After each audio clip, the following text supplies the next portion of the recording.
Hello, it's your girl again, Perpetual, and I welcome you to my channel, Peps Financial Tips. Good to see you again, and I hope you have subscribed. Today's discussion is on Tier 3, and it is the final episode on the topic, taking advantage of some provisions in the law in order to reduce our tax liabilities. Good. We all know that Ghana runs a 3-tier pension scheme. The Tier 1, the Tier 2, and then the Tier 3. Tier 1 and Tier 2 are compulsory. Tier 3 is voluntary. So if we say Tier 1 and Tier 2, at the end of the month, the employee is mandated to contribute 5.5% of their basic salary towards pensions. Then the employer is also mandated to contribute 13% of the employee's basic salary towards the employee's pensions. Now, the total of these two makes up 18.5%. 13.5 out of this is towards Tier 1, and that one is paid to SSNIT.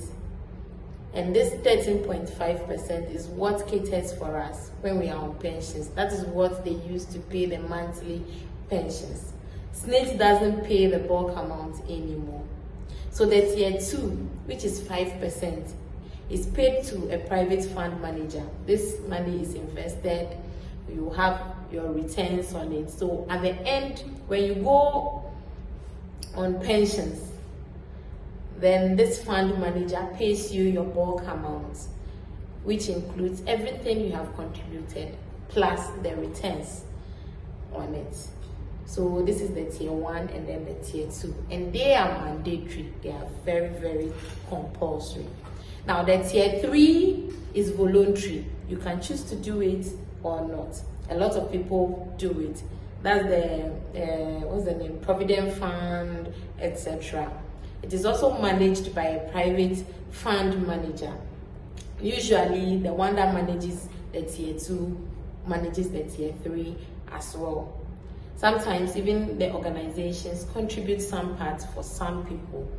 So the law allows up to 16.5% of our basic salary to be saved towards this Tier 3.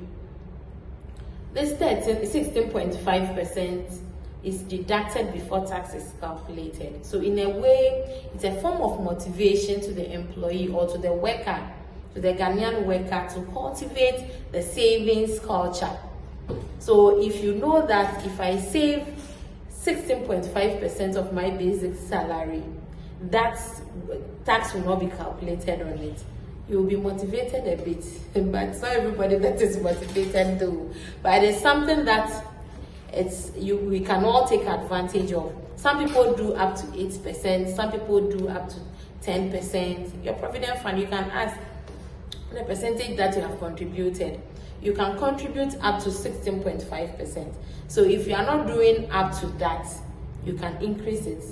It's your money, it's savings, just that you can't have access to it now. You can have access to it in the future. If you are able to leave it there for 10 years, you take everything without any penalty or any charges. But if you take it, you can have access to it, I think after 2 years or 3 years. But if you are taking it before 10 years, some charges apply. So if you are saving something over there, you are in a way also saving on tax. So you are reducing your tax liability while saving for your future. Those who are not doing it, sometimes maybe your organization, no one is taking part in it at all. It doesn't mean you cannot do it. You walk to your HR and then express your interest. The fund manager, he will be put on it. So at the end of the month, your HR team will process that and then send it to the fund manager for you. It doesn't mean that your organization, nobody is doing it, so you cannot do it. You can do it. You just walk to your HR's office and let them know. And you have up to 16.5% to contribute towards this tier 3. If you have any questions at all, please go to the comment section and then comment. You can also add your submissions to it. Thank you so much. Don't forget to subscribe, like, and share. See you in the next video. Take care.